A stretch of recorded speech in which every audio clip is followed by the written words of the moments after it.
Welcome to episode 54 from bestbookbits. Today I'll be sharing Matthew Dixon and Brent Adamson, The Challenger Sale, Taking Control of Customer Conversation. This book was published in 2011 and weighing in at 240 pages, based on an exhaustive study of thousands of sales reps across multiple industries and geographies. The Challenger Sale argues that the classic relationship building is a losing approach, especially when it comes to selling complex, large-scale business-to-business solutions.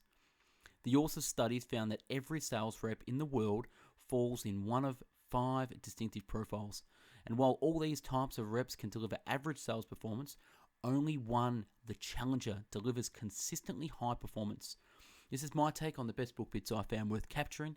If you like what you hear, I strongly suggest you buy the book using the link in the description. So without further ado, I bring you The Challenger Sale.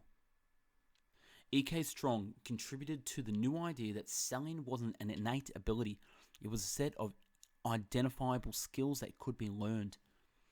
There has been a huge change to transactional selling as a result of the internet. Purchasing has gone through a major revolution. The 5 distinctive profiles of salespeople: the hard worker, the challenger, the relationship builder, the lone wolf, the reactive problem solver. Research shows that relationship builders were likely to be star performers. In contrast, the challengers, who were awakened to manage and assertive both with customers and with their own managers, came out on top. Conventional wisdom has long held that selling is about relationships, and that in complex sales, relationships are the underpinning of all sales success. Yet over the last 10 years, there's been some disturbing hints that relationship-based selling may be less effective than it used to be. When we asked 1,100 customers what they valued in salespeople, we were surprised at how few times they mentioned relationships. It seems that the old advice, build relationships first and then sales will follow, no longer holds true. The relationship and the purchasing decision has become decoupled. I believe that a customer relationship is the result and not the cause of successful selling. It is a reward that the salesperson earns by creating customer value. If you help customers think differently and bring them new ideas, which is what the challenger reps do, then you earn the right to a relationship. Surveys of customers consistently show that they put the highest value on salespeople who make them think, who bring new ideas, who find creative and innovative ways to help the customer's business. Customers demand more depth and expertise. They expect salespeople to teach them things they don't know. How you sell has become more important than what you sell. In this world of dramatically changing customer buying behavior and rapidly diverging sales talent, your sales approach must evolve or you'll be left behind. The challenger rep is the rep who loves to debate, the one who uses his or deep understanding of a customer's business not to simply serve them, but to teach them, to push their thinking and provide them with new and different ways to think about their business and how to compete. 6 attributes that set challenger reps apart. Number 1, offers the customer unique perspectives. Number 2, has strong two-way communication skills. Number 3, knows the individual customer's value drives. 4, can identify economic drivers of the customer's business.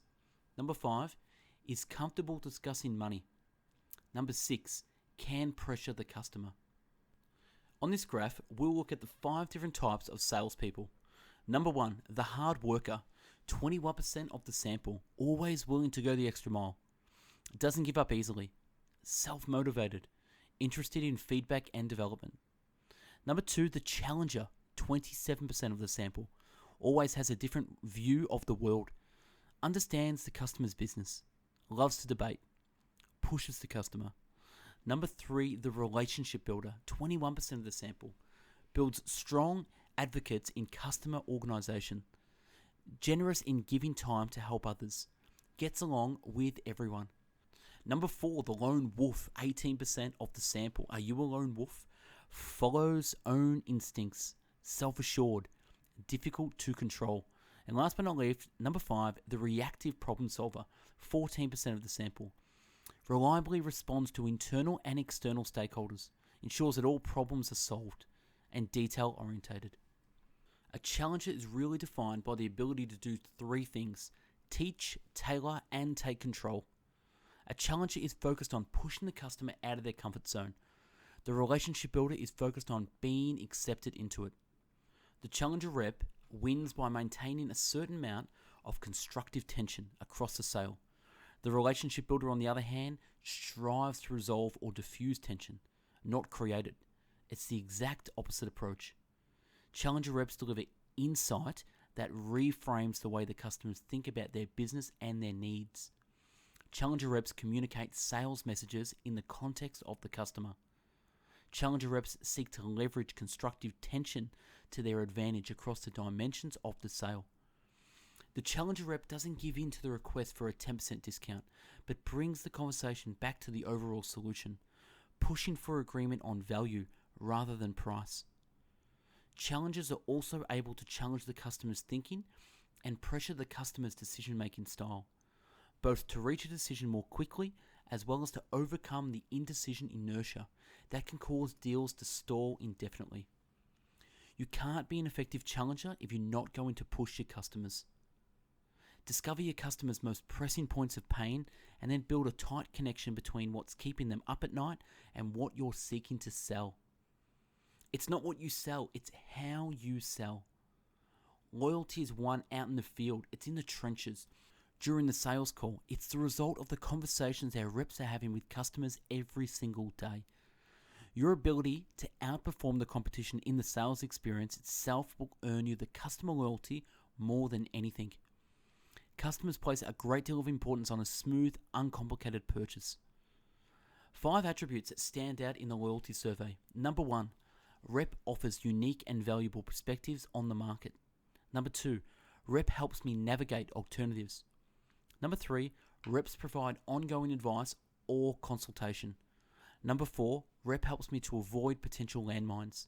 And number 5, rep educated me on new issues and outcomes. Customers are saying rather emphatically, stop wasting my time, challenge me, teach me something new. Quality insight trumps all else. Insight is all about teaching customers new ways of thinking, pushing them to rethink their current perspectives and approaches. That's the real bombshell finding of this work. Loyalty isn't won in product development centers, in advertisements, or on toll-free helplines. Loyalty is won out in the field, in the trenches during the sales call. It's the result of the conversations their reps are having with customers every single day. The entire remainder of customer loyalty, or 53%, is attributed to your ability to outperform the competition in the sales experience itself. Over half the customer loyalty is a result not of what you sell, but how you sell it. As important as it is to have great products, brand, and service, it's also for naught if your reps can't execute out in the field. Demonstrate a high level of professionalism. Likewise, customers place a great deal of importance on a smooth, uncomplicated purchase. No one wants to work with a supplier that makes any purchase more complicated than it has to be, especially a solutions purchase. Don't make your customers work so hard to spend their money. Instead, what sets the best suppliers apart is not the quality of their products, but the value of their insight. New ideas to help customers either make money or save money in ways they didn't even know were possible. Great questions aren't enough. You've got to have great insights. Why should our customers buy from us over anyone else?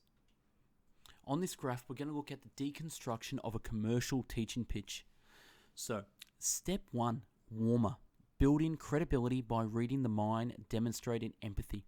Commercial teaching follows bootcamp theory of shocking the customer with the unknown. Call number 2, reframe. First reframe of unrecognized problem, need, or assumption. Number 3, rational drowning. Gradual intensification of the problem, both in degree and closeness to the customer. Okay, number 4, breaking down the problem behind the unknown. 4, the emotional impact. Psychological features of the problem or presence in the individual's workflow, humanizing its problems. Then building back the customer's confidence in a new solution by number 5, value proposition, a new way. A new framework for addressing the problem, implicitly tied to supplier value proposition. And then last but not least, number 6, your solution and implementation map. Map of supplier services or solutions linked back to key teaching points. Highlighted path to implementation.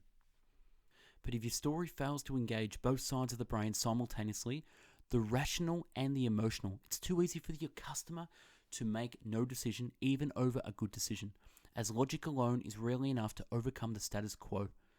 Disruptive change is as much about following your gut as it is about following your head. If you're going to reframe, then be sure you really reframe. This is not the place to be timid, as the entire approach rests on your ability to surprise your customer and make them curious for more information. Talking about the customer's business in ways that help them boost productivity. The best sales conversations present the customer with a compelling story about their business first. Teach them something new, and then lead them to their differentiators. Don't lead with, lead to. Remember, the real value of interaction isn't what you sell. It's the insight you provide as part of the sales interactions itself. Solution selling is customization in the moment. The rep's primary job, from shifting discovering needs to guiding a conversation. A successful teaching pitch must do 4 things well. First, it must be big. Done well, it will be seen by the customer as more expansive and far-reaching than ordinary ideas. Second, it must be innovative. It has to push the envelope with new, often untested and unique approaches. Third, it must be risky. Big ideas mean that we are asking our own companies and our customers to take a big risk in adopting our idea.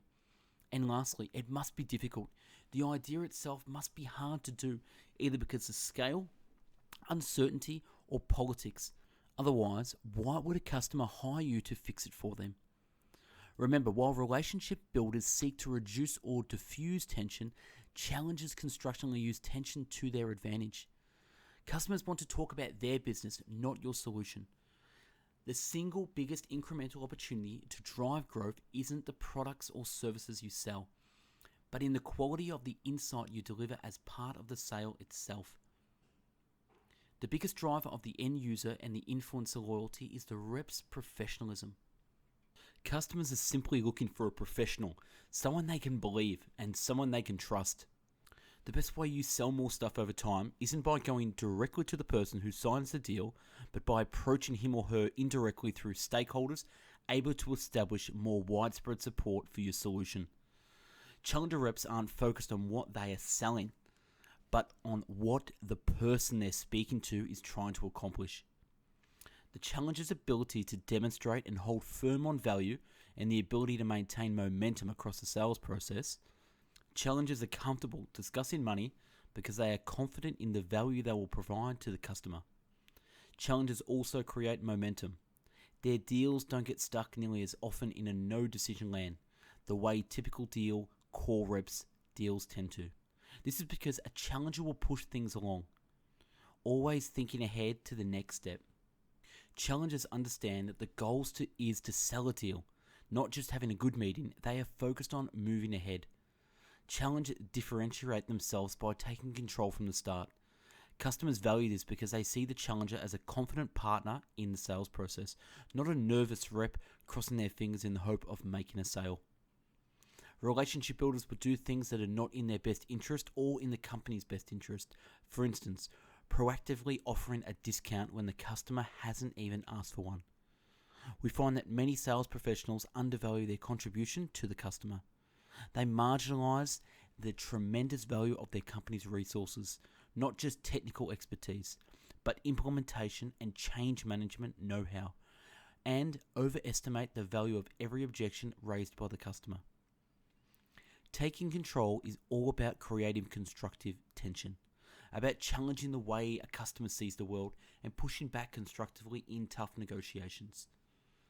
Anatomy of successful negotiation. Number 1, acknowledge and defer. Number 2, deepen and broaden. Number 3, explore and compare. And last but not least, number 4, concede according to plan. Reps are encouraged to say something like this: I understand that price is something we need to address, but before we do, I'd like to take a moment to make sure I completely understand your needs. so we can make sure we're doing everything we can to make this deal as valuable as possible for you. Is that all right? What are you looking to achieve with a 20% reduction?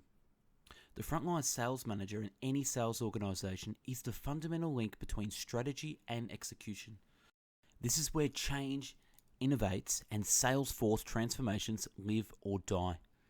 Great reps don't necessarily make great managers. You can't just excel at sales to be a great sales manager.